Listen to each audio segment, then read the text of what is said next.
Buenos días, vamos empezando.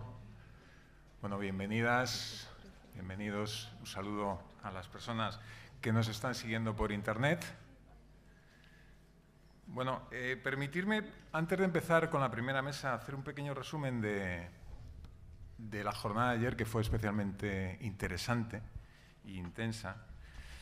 En la apertura, el director general de Salud Pública y Atención a la Salud Mental del Gobierno del Principado de Asturias, Ángel López, señaló que el problema del mal uso o abuso de las TRIC es multifactorial y que no se pueden asignar responsabilidades concretas sin entrar en un bucle sin salida. Destacó la importancia de no sobredimensionar y no moralizar. En la primera mesa, el profesor y catedrático de Psicología, Daniel Lloret, señaló que el impacto de las TRIC en los jóvenes, que en este impacto hay más efectos buenos que malos. Recordó que el poder del lobby del juego online y que el modelo de negocio de las grandes tecnológicas es claramente conocer cada vez más nuestros intereses para ofrecernos lo que necesitamos y que finalmente obedezcamos libremente. Lloret explicó que en este sistema actual de la economía de la atención se ha comprobado que los que más se comparan con otras personas y los que peor autoestima tienen son los que pasan más horas conectados. También que los que menos usan las redes tienen menos ideación suicida y que los videojuegos violentos predicen conductas violentas. Señaló que la mayoría de los estudios realizados recomiendan prohibir los móviles en los centros educativos a los menores de edad. Y en esa línea citó el movimiento restrictivo que se ha iniciado en Estados Unidos, así como las demandas realizadas en 2023 contra la tecnológica Meta, que es la dueña, como sabéis, de Facebook, Instagram y WhatsApp. En la segunda mesa, el consultor y formador de estrategia digital, Juan García Álvarez de Toledo, cuestionó el concepto y el alcance de la palabra adicción y señaló que es preferible hablar de uso problemático, de un problema de hábitos. Explicó 4 tipos de patrones oscuros relacionados con el uso de los videojuegos, temporales, de coste hundido, monetarios y sociales, y dijo que a la hora de elegir un videojuego es preferible que sea multijugador, que no incluya microtransacciones ni cajas de botín, estas especialmente desaconsejables para los más pequeños. Como estrategias para afrontar los usos problemáticos propuso la autorregulación, la diversificación, el control y la asertividad, así como introducir elementos de fricción, llamó él, para no facilitar las compras dentro de un videojuego.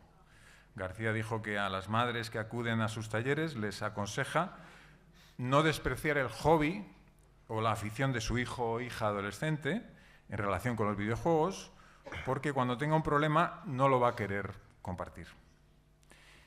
Y finalmente, en la tercera mesa, el fundador y director de Pantallas Amigas, Jorge Flores, habló de las oportunidades para el bienestar adolescente en la vida digital relacionadas con la socialización, la creatividad y la educación, y también de importantes retos como la exposición a contenidos nocivos, todo tipo de acciones de victimización, desde la ciberagresión, linchamiento digital, ciberacoso, hasta la captación por comunidades peligrosas, estafas o comisión de delitos.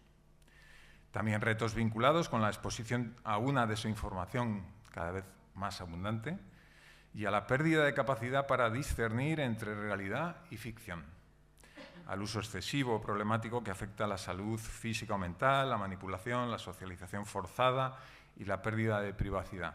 Flores dijo que estamos en una primera fase de inteligencia artificial débil, que está dando paso a una inteligencia artificial generativa, que se convertirá en una superinteligencia artificial con efectos impredecibles y muchas posibilidades de suplantación de identidad. Señaló que la inteligencia artificial no es una disrupción tecnológica como otras porque no tiene barrera de entrada, La interacción es cada vez más humana, resume, clasifica, estructura, sugiere, crea, genera realidades alternativas, cada vez más rápido y mejor. Ofrece resultados diferentes para una misma petición. La calidad de los resultados es más cercana a la realidad que nunca. Supone un progreso vertiginoso que podría ser antinatural. Es la primera tecnología, dijo Flores, que entrega datos y opiniones con impresión de certeza que no necesariamente son ciertos. Bueno, queríamos hacer este pequeño resumen un poco para actualizarnos y ahora dar paso a la primera mesa de hoy. que tenemos titulada Pornografía en la actualidad, contenido y posibles efectos, a cargo de Andrea Tuero, graduada en Pedagogía, Psicología y especializada a través de un máster en Sexología y de Estudios de Mujeres y Género, formadora en el Servicio de Orientación e Información Sexual para Jóvenes, Soy Sex, y presenta Marco Juez Tarano, jefe de Departamento de Juventud de la Fundación Municipal de Cultura del Ayuntamiento de Gijón. Adelante. Muchas gracias. Buenos días a todas y a todos. Nos toca la primera hora de la mañana, no es la mejor hora, pero bueno, estoy seguro de que Andrea va a tener una intervención que nos va a despertar un poco y va a tener mucho interés, ¿no? Gracias a la organización por contar con nosotros hoy. Felicidades por este 30 aniversario, ¿no? 30 años ya con unas jornadas importantes y necesarias, y bueno, creo que es un hito que merece la pena destacar y felicitar. Pues nada, esta primera charla de la mañana, Pornografía en la actualidad, a cargo de Andrea Tuero.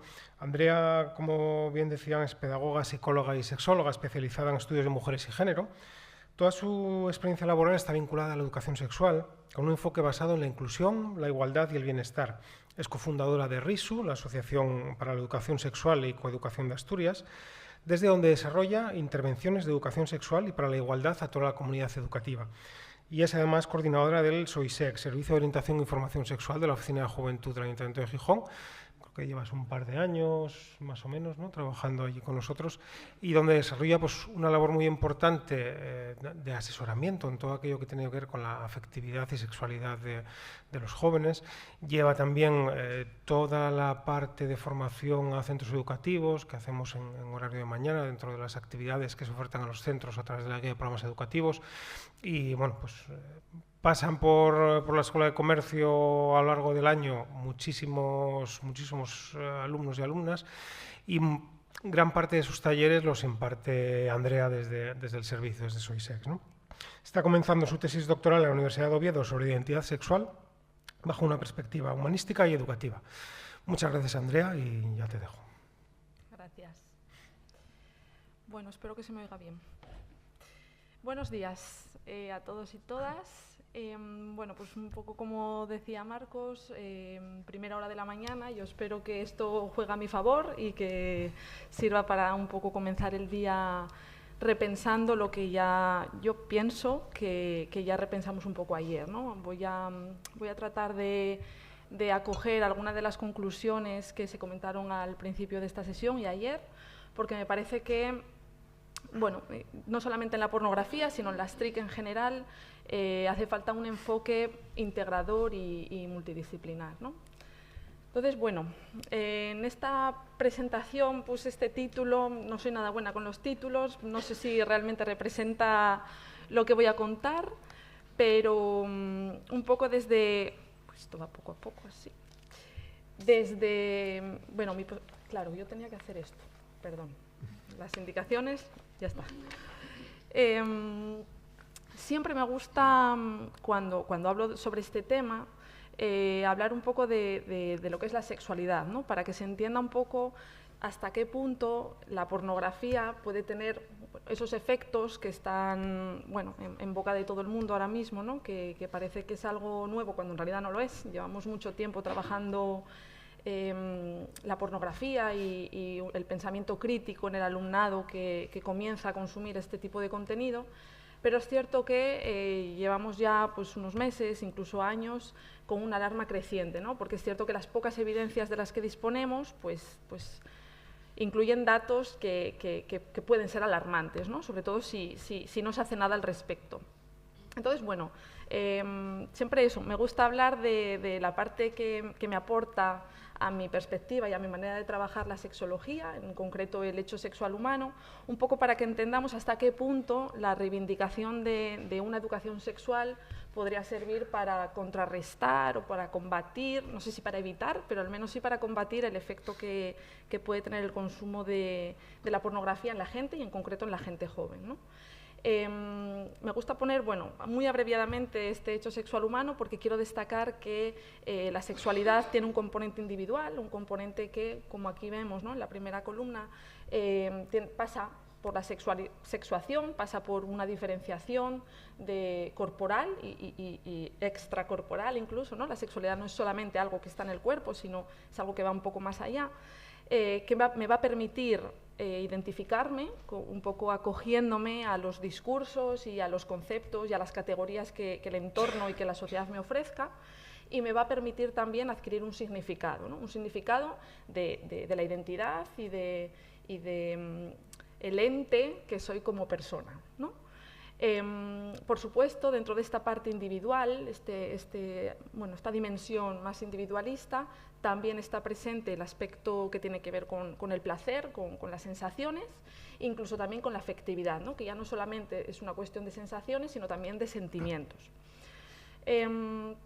Yo recuerdo estudiar esto así, bueno, esto está muy abreviado, ¿no? Esto tenía mucho más contenido, pero está un poco aquí planteado de manera simple para facilitar un poco el entendimiento, como dos columnas que estaban separadas. Yo creo que en ningún momento, y a mí sí me parece que a día de hoy ambas columnas, una que tiene que ver con quién soy yo y otra que tiene que ver con cómo me relaciono, ¿no? Que sería esa segunda columna, me parece que están tan relacionadas que no sé hasta qué punto es posible hacer una división clara y precisa de ambos aspectos, ¿no? En la parte más relacional, la sexualidad, pues yo creo que evidentemente todos y todas llegamos a la conclusión de que pasa por la comunicación, por cómo nos comunicamos con el otro, con la otra, cómo comunicamos ese deseo y cómo comunicamos el amor y los sentimientos que de manera individual experimento y que luego adquieren un componente relacional cuando los comparto con otra persona, cuando son comunicados, cómo me comparto, cómo me proyecto también, ¿no? Junto con esa otra persona y cómo alcanzo, pues, esa satisfacción, ¿no? Teniendo en cuenta esto, me gustaría que partiéramos de esta perspectiva en la que la sexualidad es algo que va mucho más allá de las relaciones sexuales, que tiene mucho que ver con la identidad, que tiene mucho que ver con una elaboración de símbolos que acojo del entorno, para luego poder aplicarlo a un poco el análisis que yo quiero hacer hoy aquí sobre el consumo de la pornografía, ¿vale? Quiero que esto, si hace falta, vuelvo a ello.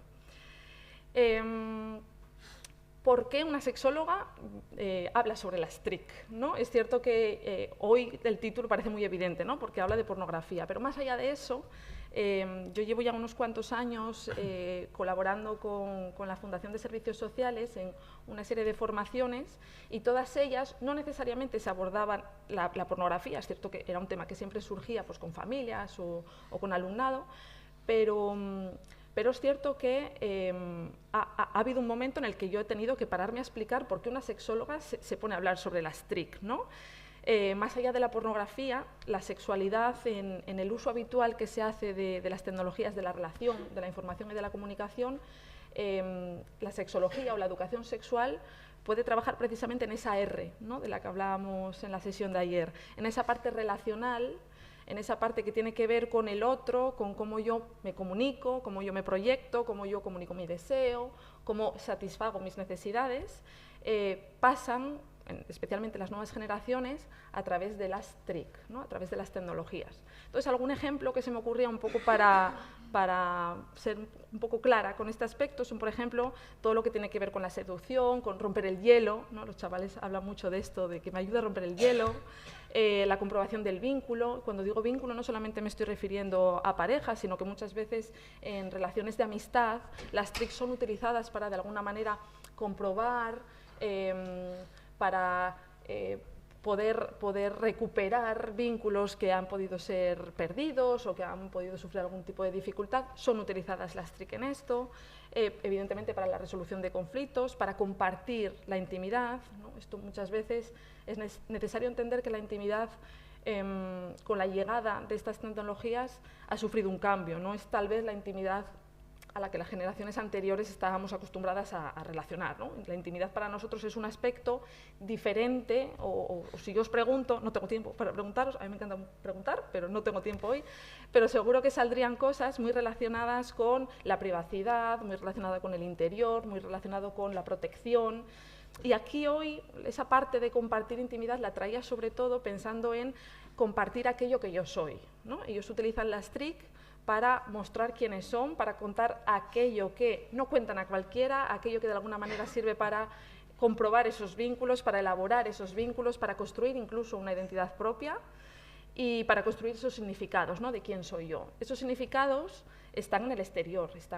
Cuando digo en el exterior me refiero evidentemente a entornos analógicos y entornos digitales. Y son los que yo utilizo, los que están disponibles para mí, para poder construir una lógica coherente sobre quién soy yo y sobre qué tipo de relaciones tengo. Entonces, en este sentido, por supuesto, hay un establecimiento de límites, por supuesto, también es utilizado para eso, ¿no?, para, de alguna manera, elaborar acuerdos con las personas con las que me relaciono. Entonces, en todo esto también está la sexualidad. Yo no quería dejar de decir esto porque no quiero que simplifiquemos el abordaje o la influencia o el trabajo que se podría hacer desde programas o desde intervenciones de educación sexual sobre el uso de las tecnologías. Más allá de la pornografía, se puede trabajar la sexualidad, se pueden trabajar los vínculos, se puede trabajar la identidad, haciendo una buena educación TRIC, ¿vale? Que va a ser un poco lo que yo voy a plantear en las siguientes diapositivas. Entonces, bueno, paso muy por alto porque esto en realidad ya fue comentado en el día de ayer, pero es cierto que yo es algo que percibo, ¿no?, y que la evidencia, pues como ya se comentó ayer, mantiene un poco esto, ¿no?, este hecho de que la realidad, esa lógica dual o ese binarismo entre realidad y digitalidad ya no se aplica. Los chavales y las chavalas ya no hablan de estos dos mundos como mundos separados, como mundos que tienen significados muy diferentes, sino que más bien es lo contrario, ¿no?, lo que pongo por ahí, que se retroalimentan. Que el mundo virtual o el mundo digital ya no es tan diferente de mi mundo real, ¿no?, sino que forman más bien parte de una realidad compleja, como todas las realidades antes de lo digital también eran complejas, pero es cierto que ahora esa realidad puede dar lugar en espacios tanto analógicos como digitales. Y entre sí tienen relación, no son dos mundos diferentes, sino que son dos mundos que tienen mucho en común y que forman parte de mis vivencias, ¿no?, de unas vivencias que van a influir directamente en cómo yo me voy desarrollando como la persona que soy, ¿no? Entonces, bueno, un poco por enlazar con lo que hablábamos ayer, especialmente en las primeras presentaciones, sobre esa socialización digital, ¿no? La socialización que siempre ha habido, en realidad es imposible evitar la socialización, pero es cierto que los chavales y las chavalas a día de hoy están socializándose o están utilizando las TRIC para pasar por este proceso de socialización, no sé si de manera consciente, ¿no? Evidentemente esto no es una decisión que se toma de manera consciente, pero son espacios que permiten de alguna manera pues lo que aporta todo proceso de socialización, que es pues elaborar significados, construir las propias identidades, entender también identidades ajenas, intercambio entre iguales, que tiene cualidades y que tiene dificultades propias, ¿no? No quiero tampoco banalizar que evidentemente existen complejidades que hay que saber abordar y que trae evidentemente consecuencias que no siempre son positivas, ¿no?, como toda socialización en realidad. Estoy segura que si hubiera ocasión de hablar, habrá muchas personas aquí que me habrán podido contar que en sus primeros años de vida, en esos primeros inicios de socialización entre iguales, en los que se empieza a aprender quién soy yo con respecto a un grupo, no siempre ha sido un mundo amable, ¿no?, sino que ha habido seguramente vivencias que han sido desagradables y esas también se aplican en el mundo digital. La brecha generacional, pues, sin ser yo experta, pero es cierto que es algo que me parece que sirve mucho, bueno, a las familias y en general a los adultos que acompañan a la gente joven, porque yo creo que seguimos un poco con esta lógica de que somos o nativos digitales o inmigrantes digitales. Bueno, este estudio que pongo aquí abajo habla un poco de este concepto. Habla de este concepto en realidad para cuestionarlo, ¿no?, que es un poco por lo que lo traigo aquí, porque muchas veces esta lógica yo creo que hasta ahora nos ha servido para evadir la responsabilidad que como adultos tenemos para dotar de herramientas y dotar de responsabilidades y dotar de información a los jóvenes para hacer un uso saludable de las tecnologías, ¿no? Yo interpreto que mi hijo, mi hija, mi alumno, quien sea, ¿no?, es mucho más joven que yo, generación Z, y entonces es nativo digital y siempre va a saber más que yo sobre lo digital y sobre el uso de la tecnología, y yo siempre voy a ir por detrás, ¿no? Y entonces en esta lógica no nos podemos mover, cuando en realidad tampoco representa la realidad. Tú cuando hablas con ellos y con ellas, y tienes ocasión de abordar estos temas, percibes que no necesariamente tienen toda la información que necesitan para hacer un uso saludable y que ellos mismos identifican que no es un mundo cómodo, con lo que tienen muchas dudas y con lo que necesitan trabajar un poco pues, a nivel de información y a nivel de promoción de valores, un uso que sea positivo para todo el mundo, ¿no? En este estudio hablaba de que el 80% de la juventud que... bueno, yo me imagino que, supongo que se verá el estudio al que podéis acudir, que es de acceso libre. El 80% de la gente joven que accedía, había hecho uso de tecnología o de un dispositivo móvil, lo había hecho sin ningún tipo de tutorización por parte de un adulto. Por parte de un adulto, ya sea de familia, ya sea profesorado, adultos acompañantes. El 80% hacen primeros usos del teléfono móvil o de cualquier dispositivo digital sin ningún tipo de orientación o sin ningún tipo de información que les ayude a, pues, de alguna manera, vislumbrar un poquitín qué riesgos o qué tipo de limitaciones o qué derechos y qué obligaciones tienen a la hora de hacer uso de estos dispositivos, ¿no? Entonces, bueno, es un tema que me llama la atención y que yo siempre utilizo cuando hablo con las familias y que va a tener un poco que ver con lo que vamos a hablar hoy. Y 3 de cada 4 menores que tienen redes sociales las tienen antes de los 14 años, ¿no? Que bueno, a veces también es necesario analizar desde el punto de vista legal hasta qué punto un menor de 14 años puede tener determinados perfiles en determinadas redes sociales, ¿no?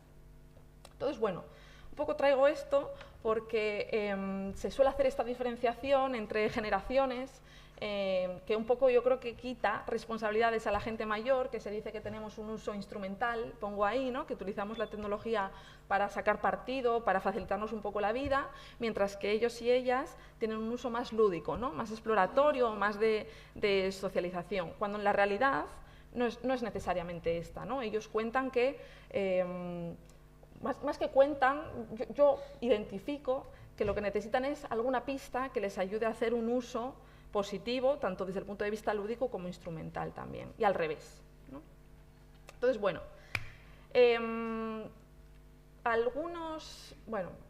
la bibliografía que hay con respecto a la pornografía suele hacer esta distinción, y yo la he querido traer también aquí, entre lo que es el acceso a la pornografía y lo que es el consumo, ¿no? Con respecto al acceso, el acceso es aquel que se hace muchas veces de manera accidental, un primer acceso que no es necesariamente buscado, sino que muchas veces es porque me llega por parte de mi grupo de iguales, porque me llega a través del cine o de la televisión, porque me llega por anuncios, a través de un familiar, a través de personas desconocidas, o una búsqueda activa, ¿no? A propósito, porque he oído algo y yo inicio la conducta de buscar. Esta diferenciación está mantenida aquí en este estudio que no sé si conoceréis, de Save the Children, que habla, bueno, es un estudio bastante reciente sobre el uso de la pornografía en una población, una muestra bastante importante, pienso, que evidentemente nos tiene que animar a seguir investigando en otras zonas y, bueno, hacer un análisis un poco más exhaustivo de implicaciones y de sesgos, pero es cierto que da alguna pista sobre cómo estos primeros accesos se dan en la población joven, ¿no? Y más del 50%, más de la mitad de esta población ha accedido por primera vez a contenidos pornográficos a través de un grupo de iguales. Otras evidencias, en general, bueno, tanto este estudio como otros, donde más o menos se han apañado para averiguar una aproximación, bueno, para aproximarse, pienso yo, a unas edades que poder establecer como un primer acceso, establecen edad media del acceso a la pornografía a los 12 años. Lo cual quiere decir que, evidentemente, hay gente que accede antes, ¿no? Por ejemplo, 9 años es un poco alguna evidencia que he podido encontrar sobre primeros accesos. Con 9 años ya hay gente, lo que yo percibo es que efectivamente, incluso antes, ya salen en las clases, bueno, con notaciones que me hacen ver que tienen algún tipo de relación con el acceso a contenido pornográfico. Y luego, pues la mayoría de las evidencias mantienen que a partir de los 16 años el uso se convierte en algo habitual. Yo tengo puesto aquí alertas, no soy yo nada de alarmar, pero es cierto que a mí, como educadora, me alarman estos dos datos que os pongo aquí. El 48% lo validan como fuente de aprendizaje, es decir, valoran que el contenido al que se accede en diferentes espacios donde yo accedo a contenido pornográfico me sirven para aplicar a mi vida, me sirven para aprender sobre la sexualidad.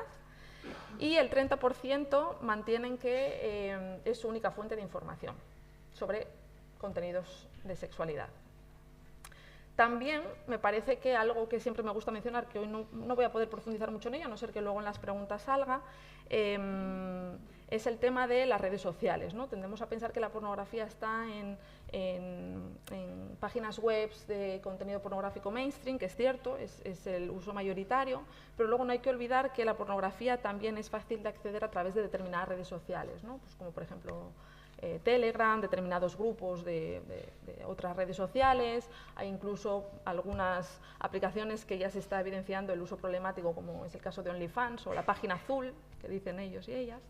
Entonces, bueno, darse cuenta de que en general la pornografía es algo sobre lo que es difícil poner limitaciones, ¿no? En algún momento se habló de prohibir el acceso, no sé hasta qué punto es posible, yo desde luego no tengo la clave para prohibir el acceso, entonces me parece que la estrategia tiene que ser más educativa, ¿no? Más, bueno, enfocada hacia un uso responsable, ¿no? Y consciente. Hemos hablado del acceso, ¿no? De los primeros accesos, ya sea accidental o por recomendación o por presión de grupo, pero cuando hablamos de consumo reiterado, cuando hablamos de consumo habitual, cuando hablamos de una conducta que no es accidental, nos encontramos respuestas del porqué, de para qué hacen ese uso de este tipo de contenido, ¿no? Entre todas las evidencias que encontramos, que son pocas las evidencias que hay, pero todas hablan de aprender. Todos los chicos y las chicas en algún momento plantean que el consumo de pornografía les sirve para sacar conclusiones, para aprender sobre la sexualidad, para buscar referentes, evidentemente para obtener placer, ¿no? Para la masturbación, para entretenerse. Muchos hablan de ocupar un espacio que está vacío, de otro tipo de ocio, de curiosidad y presión de grupo.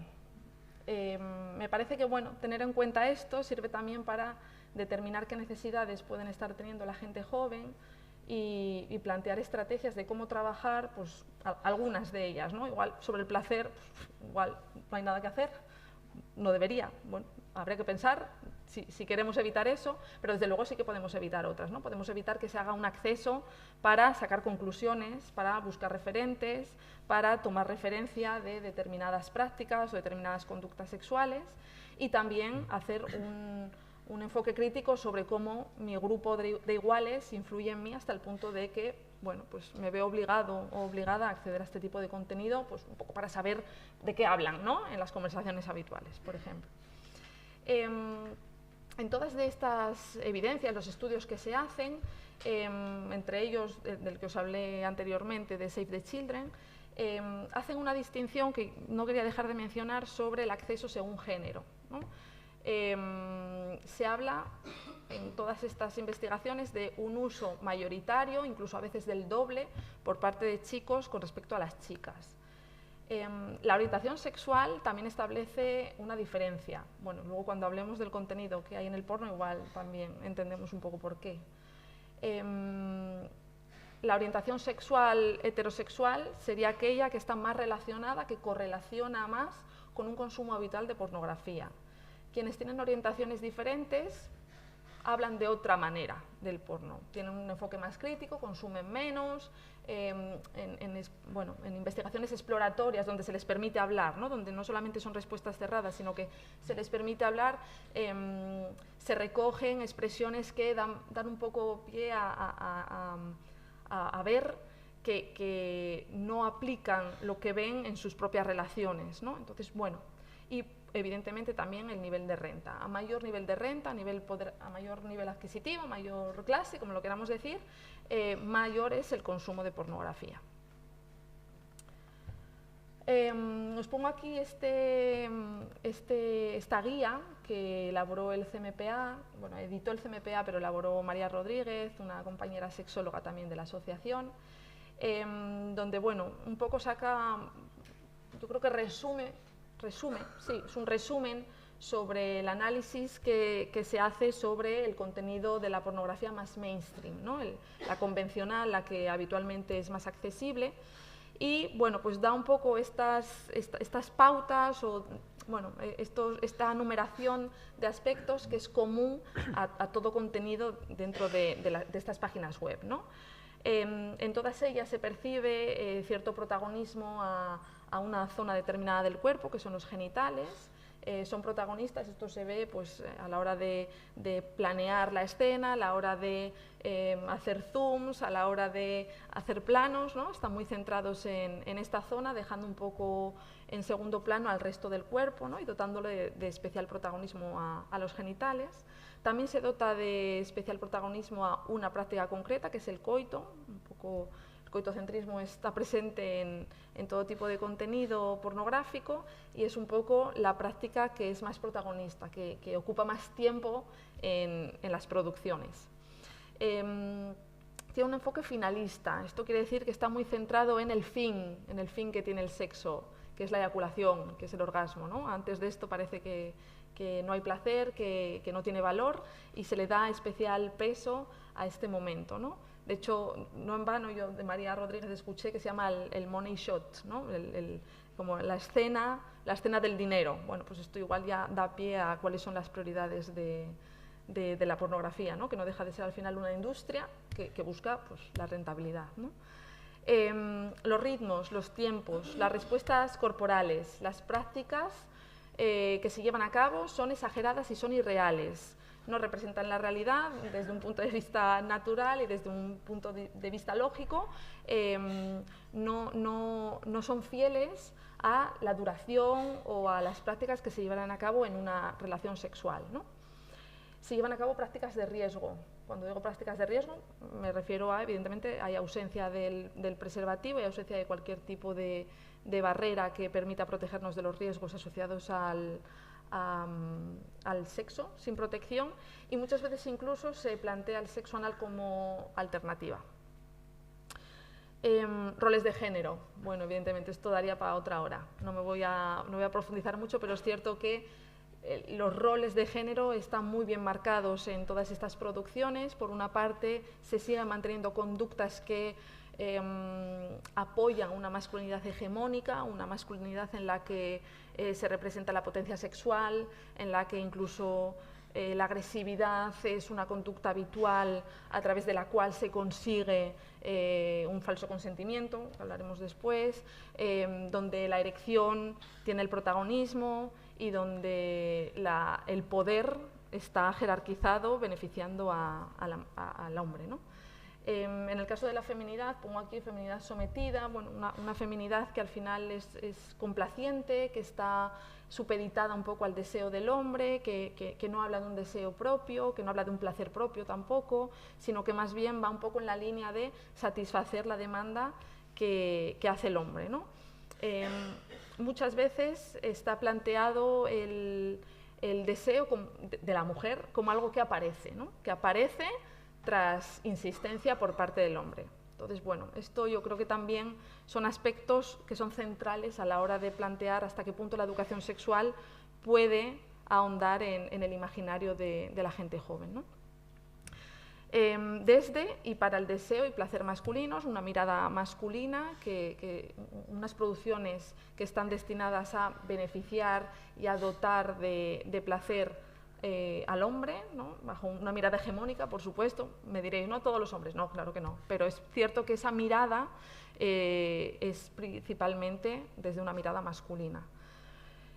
Toda diversidad, todo lo que tiene que ver con diversidad de cuerpos, diversidad de orientaciones, diversidad de identidades, está representada de una manera fetichizada, como algo que, bueno, pues a través de categorías y a través de elementos que no representan una inclusión plena en el imaginario y en las producciones, sino que está de alguna manera planteada como cosificados, ¿no? Relaciones descontextualizadas, por supuesto, todo lo que pasa por los inicios de la seducción, todo lo que pasa por un placer compartido, todo lo que pasa por la presencia de las emociones en las relaciones sexuales está ausente, no está planteado como algo que ni siquiera es secundario, sino que directamente se pasa por alto y se obvia la presencia de estos aspectos cuando en realidad, bueno, pues, son conclusiones que no se pueden llevar a la práctica, ¿no?, en la vida real. Y bueno, con respecto al consentimiento, obviamente, el no por parte de la chica se convierte en sí, se erotiza el abuso de poder en relaciones donde hay algún tipo de jerarquía, ¿no?, a veces a través de puestas de performance y de puestas en escena de determinadas situaciones cotidianas. Se naturalizan relaciones donde no se puede dar el consentimiento. ¿Qué pensáis que pueden ser relaciones donde no se puede dar el consentimiento? ¿Se os ocurre? ¿En qué situaciones no se puede dar el consentimiento? Pregunto. Yo no puedo quedarme sin preguntar, ¿cómo veis? ¿Se os ocurre? Bueno, será la que decide la parte interpelada, digamos. O sea, no... ¿Y en qué situación esa parte no puede dar su consentimiento? Cuando está borracha, cuando está dormida, ¿no? Cuando es menor de edad. Cuando es menor de edad, ¿no? Todas estas situaciones son naturalizadas y se plantea como bueno, situaciones en las que, como hay ausencia de un no, se aplica que es un sí, ¿no? Entonces, bueno, darse cuenta un poco de esto, yo creo que también sirve para establecer qué tipo de contenidos y sobre qué aspectos la educación sexual tiene que trabajar, ¿no? No quería dejar de hablar del sexting, es cierto que no es tema central, pero bueno, pues en este desarrollo de talleres de los que os hablaba Marcos al principio en el servicio de información, tuve la oportunidad de trabajar con la abogada de la asesoría jurídica, que me parece que es súper enriquecedor cuando se trabaja en conjunto, porque una perspectiva que integra diferentes puntos de vista sirve al final para hacer una educación mejor. Y al final, bueno, pues tiene mucho que ver con las producciones pornográficas o con la pornografía en general, ¿no? El sexting, bueno, para quien no sepa, es el envío o el intercambio a través de cualquier tipo de dispositivo de contenido que yo elaboro de mí misma o de mí mismo con algún tipo de connotación erótica con la intención de excitar a quien lo recibe. Evidentemente se da en un contexto de consentimiento donde la otra persona acepta recibir este tipo de contenido y donde yo también lo hago de manera libre, y es considerado una práctica sexual porque se hace con la intención de excitar y de disfrutar el uno del otro, ¿no? Es cierto que la práctica no es un delito, pero desemboca en algunos delitos si se gestiona mal. Uno de ellos resulta que también se llama sexting, ¿no? Pero es cierto que existe una práctica que no conlleva un delito, ¿no? Otros de los delitos en los que puede desarrollar, pues, es, por ejemplo, la sextorsión, la pornovenganza o la pornografía infantil.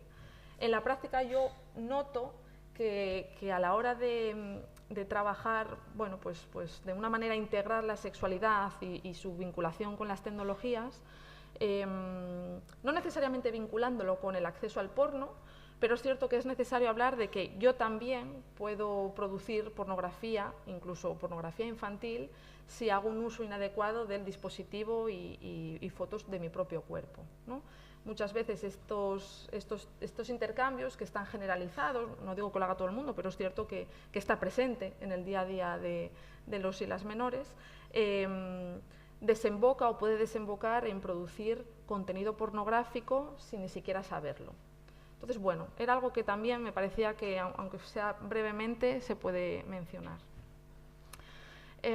Cuando yo hablo de educación, hay un punto, ¿no?, en las diferentes intervenciones que hago con familias o incluso con alumnado, donde me cuesta mucho establecer cuál es el límite de la educación sexual y dónde empieza una educación TRIC, si es que fuera posible y si es que un día fuera una realidad, ¿no?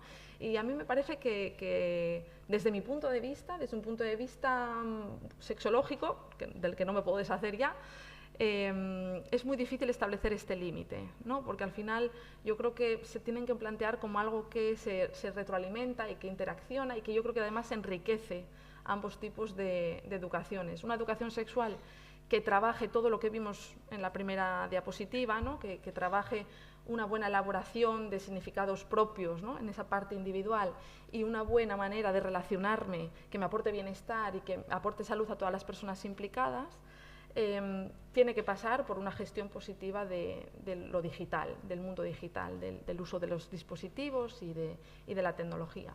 Así como creo que esta educación TRIC tiene que tener en cuenta valores y tiene que tener en cuenta implicaciones que tiene en la sexualidad este tipo de interacciones, ¿no?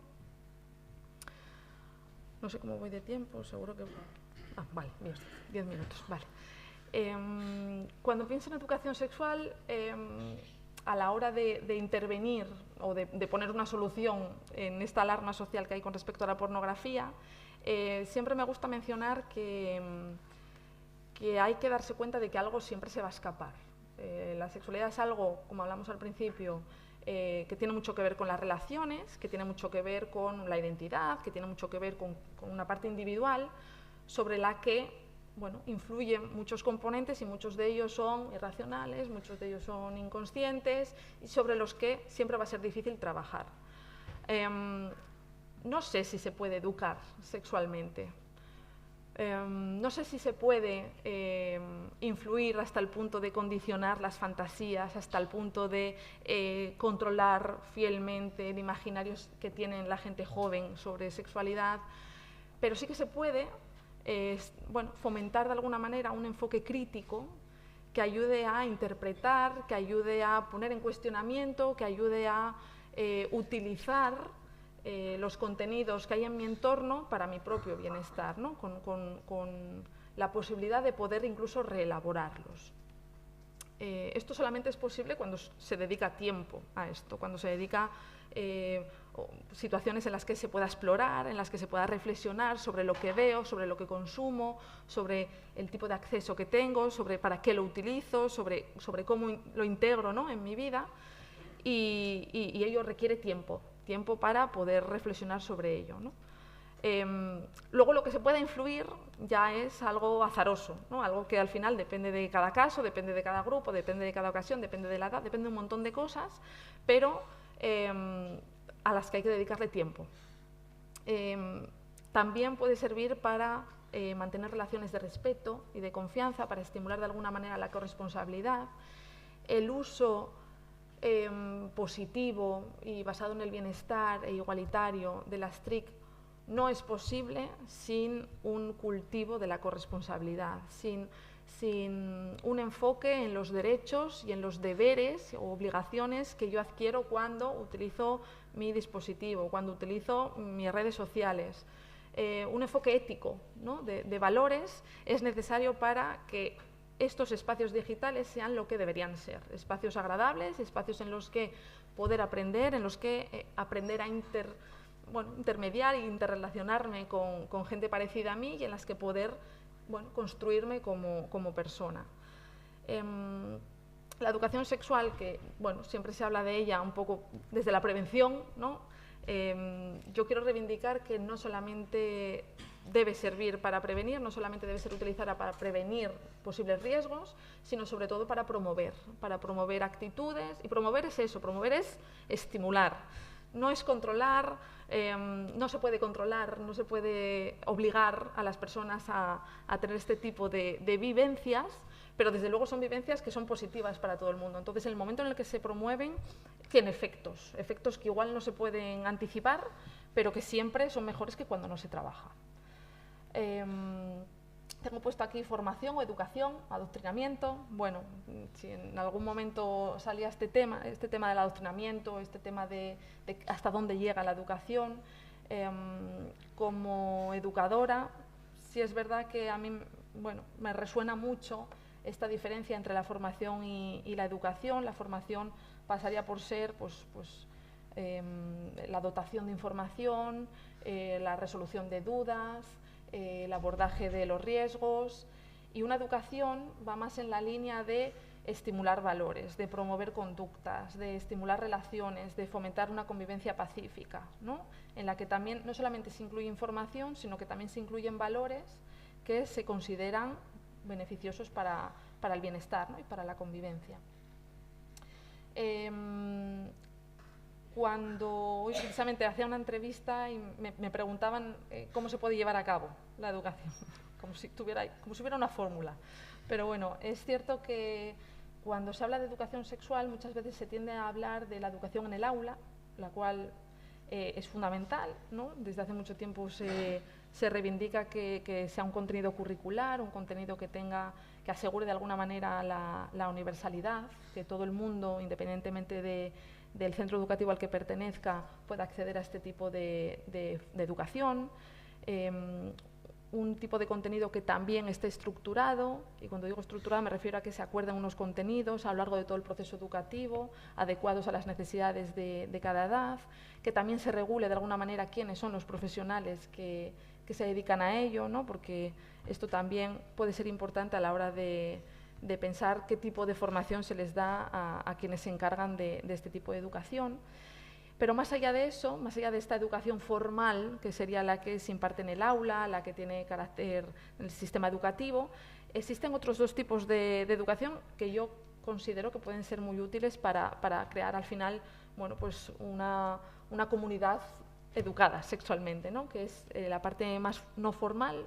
Esta educación no formal es aquella que se desarrolla en espacios que son educativos pero que suceden fuera del aula, por ejemplo en horario de tardes, a través de asociaciones, a través incluso de administraciones públicas, en los que también se puede encontrar un lugar en el que poder trabajar aspectos que tengan que ver con la educación sexual. Y por supuesto la informal.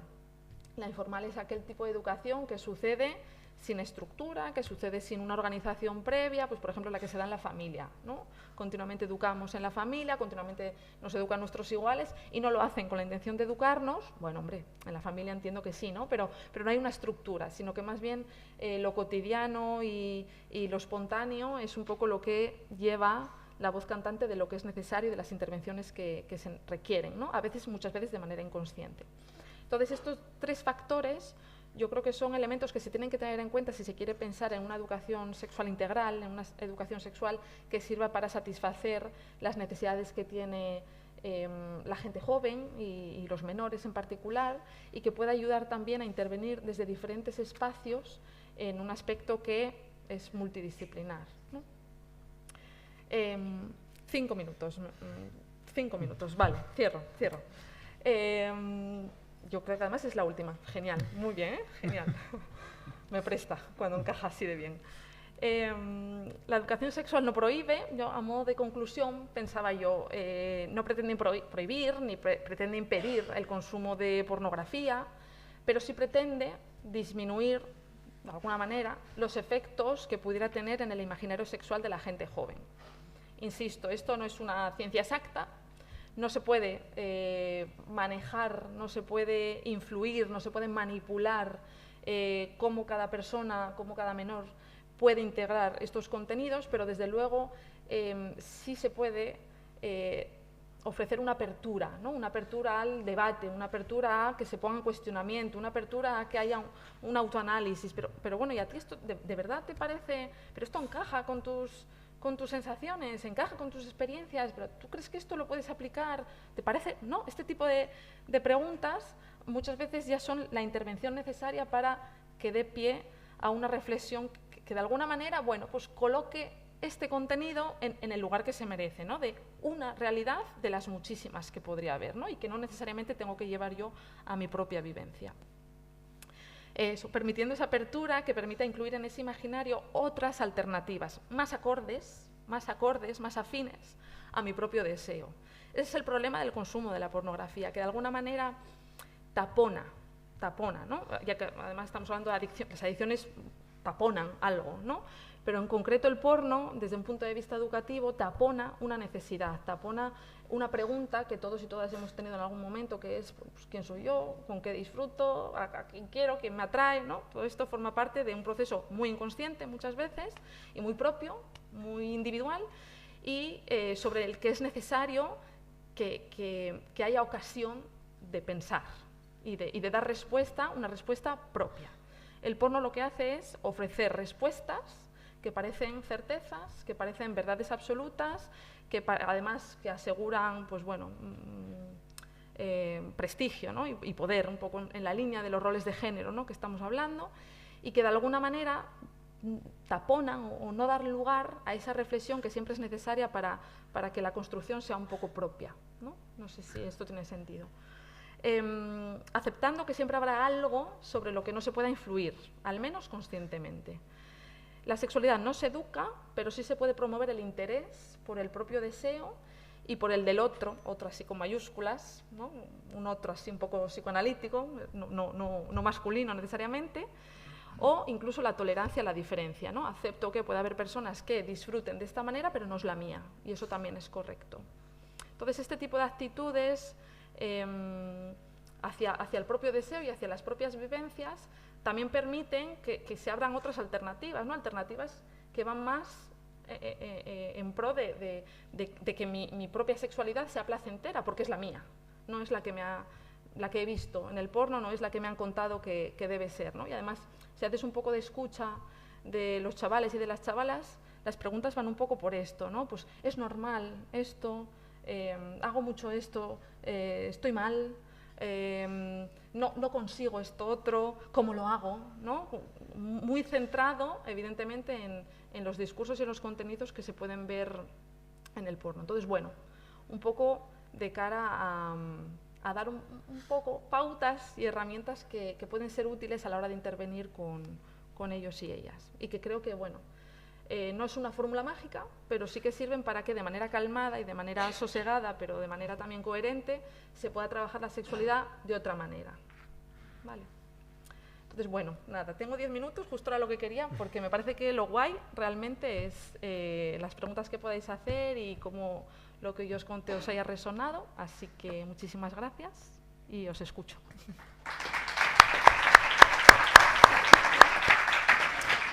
Muchas gracias, Andrea, por tantas ideas interesantes, lo primero, y además por haberte ajustado de esta manera a los tiempos, ¿no?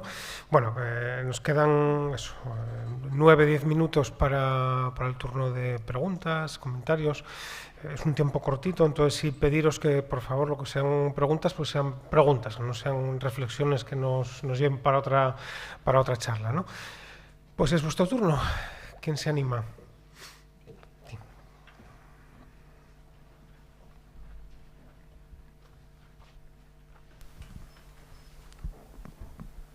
Hola, buenos días. Bueno, me ha encantado, quiero decirte, a ver, tú eres madre de un hijo, o sea, de un niño de 10, 12 años y descubres casi sin querer que está viendo porno. ¿Cómo abordas eso cuando tienes una, no sé, una edad en la que a veces no es tan fácil hablar con los hijos de esas cosas? Gracias.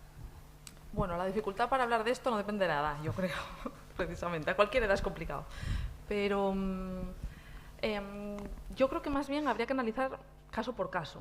Me parece que no hay una única manera de hacerlo, sino que esto va un poco en función de en qué situación se dé estos casos, este descubrimiento, qué tipo de relación haya, qué tipo de abordaje se haya hecho previamente sobre la sexualidad, si es un tema que está naturalizado, si es un tema del que se hable habitualmente o, sin embargo, es algo sobre lo que nunca hemos compartido opiniones o interacciones. La recomendación es siempre que para cuando eso pase, que en algún momento puede llegar a pasar, ya se haya creado un caldo de cultivo que permita tener esta conversación con la naturalidad que permite la sociedad. Tampoco vamos a pretender modernizarnos hasta el punto de ir en contra de los mensajes sociales. El sexo es un tabú y, como tal, está en nuestro interior y es algo que, pues bueno, va un poco en la línea del pudor que podamos sentir, y esto es algo que hay que respetar. Pero es cierto que se puede abordar de diferentes maneras, y la naturalización, y bueno, jugar un poco con la confianza, jugar con las dudas que pueda plantear o con los problemas que puedas observar en ese niño o en esa niña, puede ser algo desde lo que poder trabajar. Dependería de qué situación, dependería si es problemático, si lo hace en un espacio de la casa público o si lo hace en su intimidad. Bueno, yo creo que no hay una manera de hacerlo, pero desde luego es muy diferente intervenir desde, bueno, esto que estás haciendo, pues efectivamente no es algo que puedas hacer en el salón, esto lo tienes que hacer en un espacio en intimidad, no es malo, ¿no? Es muy diferente a decir, eso no se toca, es muy diferente, ¿no? Que es cierto que es algo que no se toca según en qué momento, ¿no? Aquí y ahora no se toca, pero es cierto que, bueno, igual esto se puede, en función de un poco cómo se quiera plantear, el efecto que podemos tener puede ser más positivo, que un poco deje abierta la posibilidad a nuevas dudas, a que sea un tema que luego se atreva a compartir contigo, o a que entienda que esas preguntas o esos temas son problemáticos en casa y, bueno, pues no es ahí donde tengo que encontrar las respuestas. Sí. ¿Alguna pregunta más? Ahí atrás.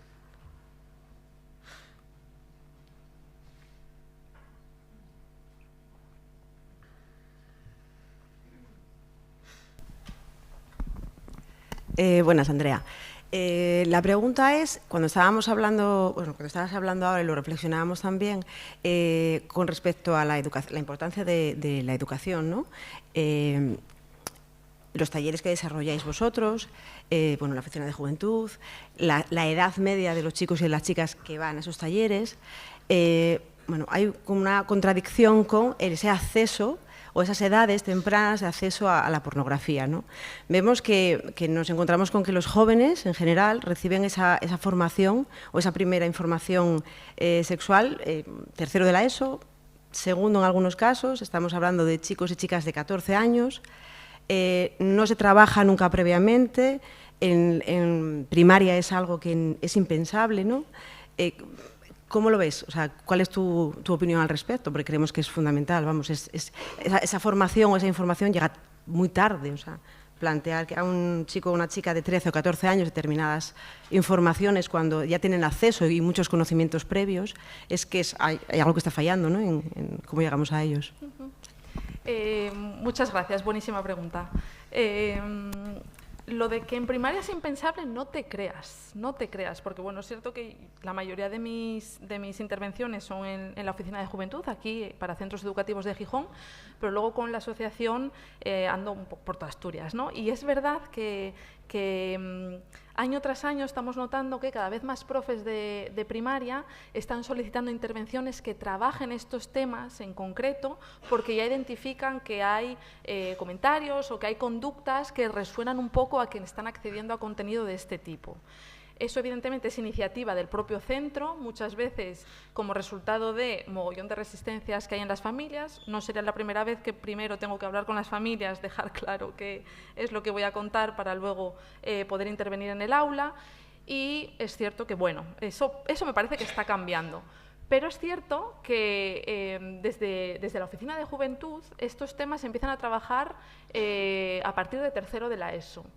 Y es cierto que se podrían trabajar antes, pero yo, si soy sincera, si soy honesta, tengo mucho miedo a las resistencias que puedan surgir. Es un tema sobre el que es más difícil que nunca hablar. La educación sexual siempre ha sido algo que ha estado en debate, pero yo cada vez me siento menos libre en el aula para hablar de estos temas y para ya no solamente hablar yo, sino para responder a lo que ellos plantean. Porque no son cosas que yo de antemano ya la planeo decir, sino que yo hago mucho ejercicio de escucha, porque tengo que hacerlo, porque tengo 1 hora, 2 como mucho, entonces es que o escucho o si no, esto no vale para nada. Entonces escucho y en base a lo que percibo planteo una intervención, pero muchas veces esa intervención cada vez más es con pinzas y es de puntillas, porque tengo la sensación de que puedo aparecer en cualquier titular, porque tengo la sensación de que puede haber resistencias por parte del cuerpo docente, por parte del centro educativo, por parte de las familias. Entonces eso es una limitación. Es una limitación porque es muy fácil a día de hoy aceptar que con cuarto de la ESO se puede hablar de follar, pero cuando se habla de esto en primero, pues hay todavía dudas de que se está un poco... A mí, la semana pasada una familia me habló de que se pierde la infancia. Bueno, esto está todavía, ¿no?, en el discurso y está en el imaginario de las familias. Entonces, pues francamente, es un ejercicio de valentía atreverte a hablar de estos temas a edades cada vez más tempranas. a no ser que efectivamente haya una demanda concreta y que por lo tanto esa lucha estaría un poco cubierta por parte del centro educativo, cuando se hace desde una administración pública yo tiendo mucho a ir de puntillas, cada vez más. Siempre lo he hecho, pero cada vez más, lo cual, bueno, también es algo que me gusta decir aquí porque, bueno, la sensación de libertad a la hora de trabajar y a la hora de poder intervenir y a la hora de poder, bueno, pues invitar a la reflexión es cada vez más limitante. Solo te puedo decir eso, no tengo la solución. Bueno, creo que son las 10:30, que por Hay una desgracia... pregunta ahí, pero... Si es una pregunta rápida, Rápida. pues tenemos que dejar paso a la siguiente intervención.